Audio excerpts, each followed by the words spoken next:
To my beloved granddaughter, Lily Chin, I leave my antique shop, treasures through time, including all its contents and associated business assets.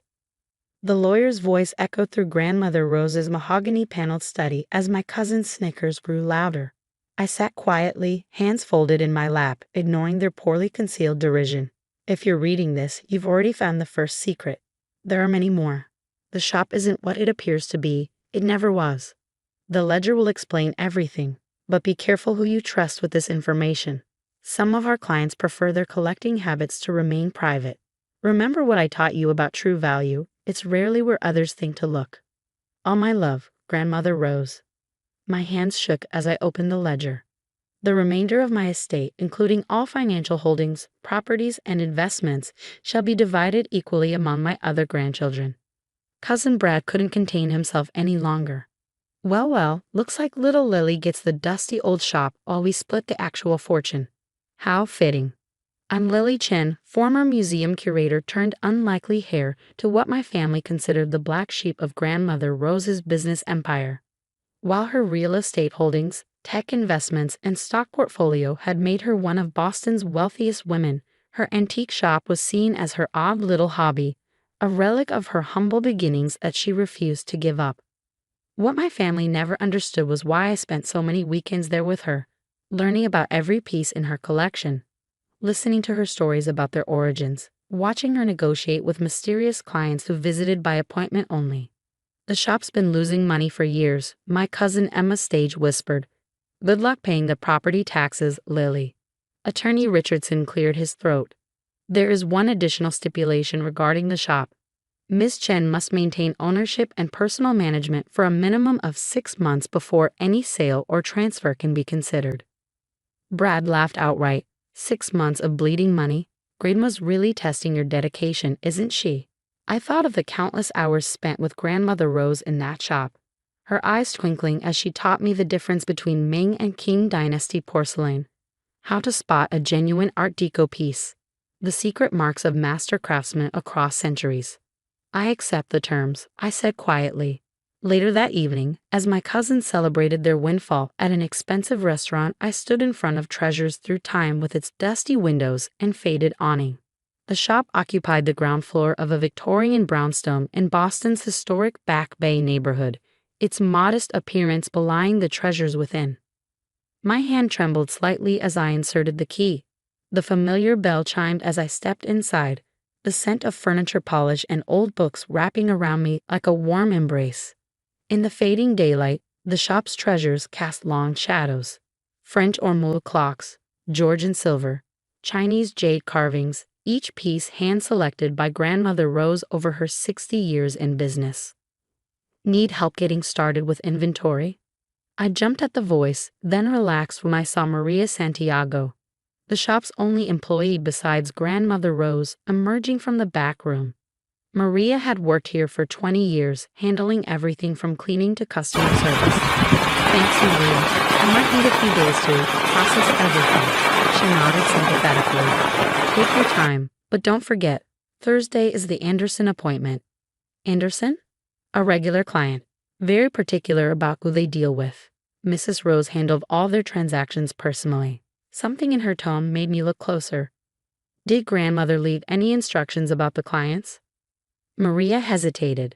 She kept her own records in the office. Said you'd know what to do when the time came. Grandmother's office was a small room behind the shop floor, unchanged since the last time I'd seen her there 2 weeks ago.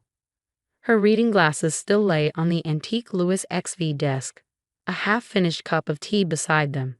I sank into her chair, running my hands along the desk's familiar curves. Something felt different, a slight unevenness in the wood that I'd never noticed before. Pressing gently, I heard a click, and a hidden drawer sprang open. Inside was a leather-bound ledger and an envelope with my name written in Grandmother's elegant hand. My dearest Lily. The first page listed client names I recognized, museum boards, private collectors, even a few royal families. But it was the notes beside each entry that made my breath catch. Saudi Royal Collection. Authenticated Ming vase exchanged for original Van Gogh, still disputed by mainstream experts. Vatican Museum.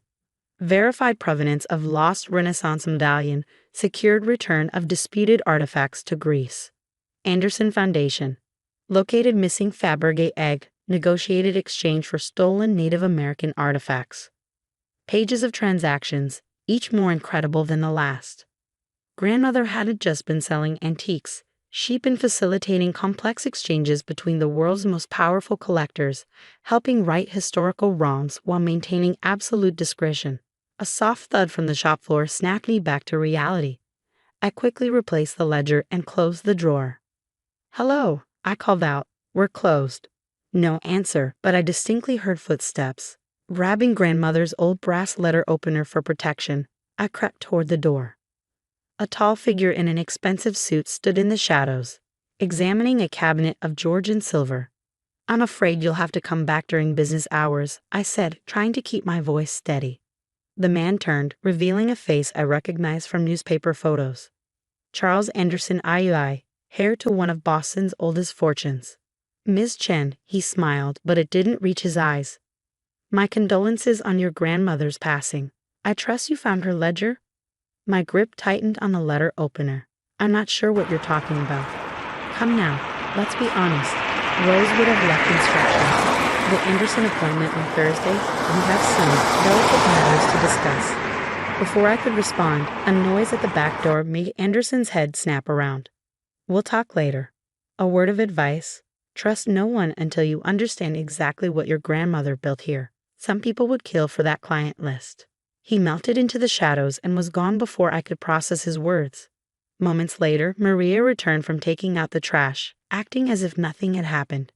I looked around the shop with new eyes. Every piece might be part of a larger story, every transaction a carefully orchestrated dance of power, history, and secrets.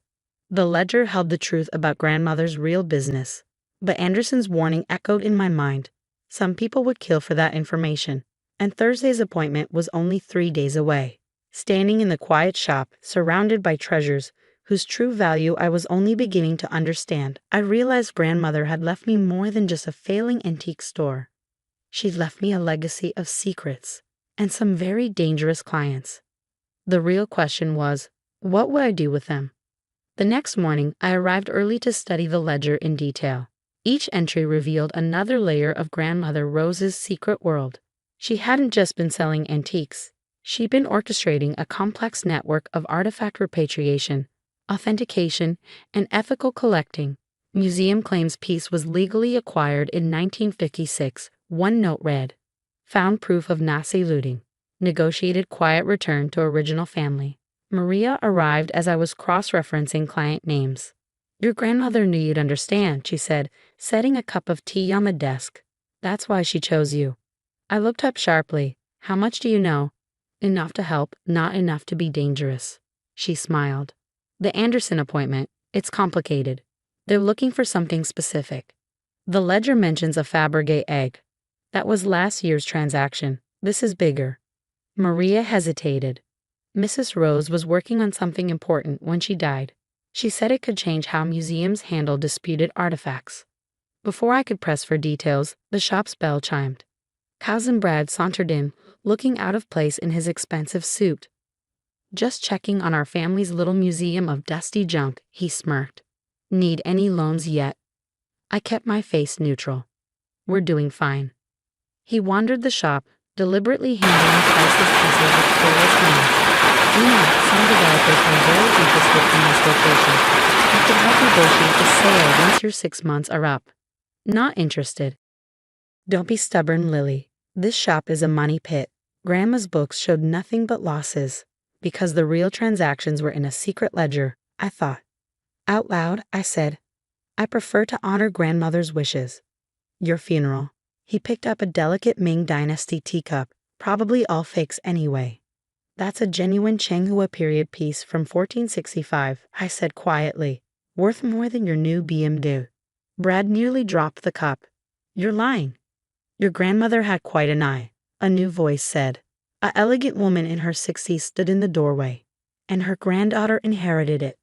I recognized her instantly. Dr. Elena Petrova, curator of the Hermitage Museum. "Dr. Petrova," I stepped forward. "I wasn't expecting you until next week." Plans change. Her eyes flicked to Brad. Perhaps we could speak privately. After Brad left, grumbling about wasted time, Dr. Petrova got straight to business. Your grandmother was helping us track down art stolen during the Soviet era. She had located several pieces weeks before she died. The Anderson connection? She nodded. Charles Anderson Ew, the current Charles's father, acquired many pieces through questionable channels. Your grandmother was negotiating their return. And now his son has an appointment on Thursday. Be careful, Miss Chen. The Andersons don't like losing what they consider theirs. After she left, I dove back into the ledger. Grandmother's notes painted a picture of decades-long negotiations, carefully building trust with both legitimate collectors and those who'd acquired pieces through dubious means. She created a shadow network for returning stolen art while letting everyone save face. That evening, my mother visited the shop. You don't have to do this, she said, watching me catalog a shelf of rare books. Grandmother's eccentricities shouldn't burden your future. Did you know what she really did here? She played with old things and lost money. Mom sighed. I never understood why she kept this place. I thought of the ledger upstairs, of Dr. Petrova's warning, of Charles Anderson's threatening visit. Maybe she had her reasons. Just promise me you'll be careful. Some of grandmother's associates, they weren't all what they seemed. Wednesday night, I stayed late studying everything I could find of the Andersons' collection. The bell chimed around midnight. We're closed, I called out. Even for family, cousin Emma stepped from the shadows, her designer heels clicking on the hardwood floor. We need to talk about the shop. Nothing to talk about. Oh, I think there is. She pulled out her phone, showing me a photo of grandmother's ledger. Fascinating reading. Brad might be an idiot, but I actually did my research. Grandmother's little side business in art repatriation. Very profitable and very dangerous. My blood ran cold. How did you? Hidden drawer. Please, I had this place thoroughly searched while you were at lunch. She smiled. Here's the deal. You give me the real client lists and access to the networks, or I expose everything. How many of these collectors do you think want their names made public? I thought fast. The ledger's worthless without the relationships grandmother built. These people only worked with her because they trusted her. They'll learn to trust me. I'm very persuasive. And the Anderson appointment tomorrow? I'll handle it. She held out her hand. The complete client list. Now. I walked to grandmother's desk, opened the hidden drawer, and pulled out an empty ledger. Emma's face contorted. Where is it? Safe, I said calmly. Did you really think I'd leave the real one here after Anderson's visit? You're making a mistake, she snarled. This business is too big for you. No, Emma, you made the mistake. Grandmother chose me for a reason. I pressed a button under the desk. Another of grandmother's secrets. Display lights flashed on, illuminating the shop's most valuable pieces. Every item here tells a story of theft, loss, and eventual justice. This isn't about profit. It's about making things right. How noble, she sneered. Let's see how that idealism holds up when the Andersons come calling. After she stormed out, Maria emerged from the back room. I recorded everything, and I took pictures of her breaking in last night. Good, I smiled. Let's prepare for tomorrow. The Anderson appointment was set for 3 p.m. I spent the morning making arrangements, then sat at grandmother's desk, waiting. Charles Anderson II arrived precisely on time, flanked by lawyers. Miss Chen, he nodded. I assume you've reviewed our proposal. About the Soviet-era paintings? Yes, and I have a counter-offer. I laid out the evidence, photos of the original thefts, documentation of the chain of ownership, proof of his father's knowledge of their origins. Fascinating presentation, he said coldly. But ultimately irrelevant. We own these pieces legally. Perhaps. But the Hermitage Museum might disagree, and the international press would love the story. I held up a flash drive. Everything's here, ready to send. Unless. We do what grandmother suggested in her final proposal. The Anderson Foundation establishes a new wing dedicated to art repatriation. The paintings return home, but you're hailed as champions of ethical collecting. Everyone wins. He studied me for a long moment. You're very much like your grandmother. Thank you. It wasn't entirely a compliment. He nodded to his lawyers. Draw up the papers. Miss Chen clearly understands how this game is played. That evening, as media outlets announced the Anderson Foundation's groundbreaking new initiative in art repatriation, my cousins arrived at the shop. "You're making a mistake," Brad insisted. "We could all profit from this." "That's not what this is about." I showed them to the door. "Grandmother built something important here. I plan to honor that." Over the next 6 months, I continued grandmother's work, but with my own touch. We established a legitimate foundation for art repatriation, working openly with museums and collectors to return pieces to their rightful owners. The shop still looks like a dusty antique store to passersby. But now there's a small plaque by the door: Treasures Through Time Foundation, preserving history, restoring justice. Last week, a young art historian asked me why grandmother chose this path. She understood that true value isn't just in the objects. I told her, but in the stories they carry and the wrongs they can right. The ledger sits in my safe now, its pages still full of secrets. But its most important lesson wasn't about artifacts or collectors. It was about seeing beyond appearances, about using power to restore rather than possess. Emma still sends occasional threats about exposing the old networks. I let her talk. The real power was never in the secrets, but in how they were used. Sometimes, late at night, I sit in grandmother's chair and imagine her here, quietly changing the world one artifact at a time. The shop may have seemed worthless to my family, but its true value was in its purpose, and that's something no amount of money could buy. Yesterday, Dr. Petrova brought me another case, a collection of artifacts taken from a small village during World War II. "Your grandmother would be proud," she said as we discussed strategy. Looking around the shop at the treasures waiting to find their way home, I knew she was right. Some inheritances aren't measured in money. Some legacies are built on justice, not profit. And sometimes the most valuable things are the ones others dismiss as worthless. Just ask my cousins. They're still counting their millions while I'm counting returned treasures, restored heritage, and righted wrongs. Turns out Grandmother Rose knew exactly what she was doing all along.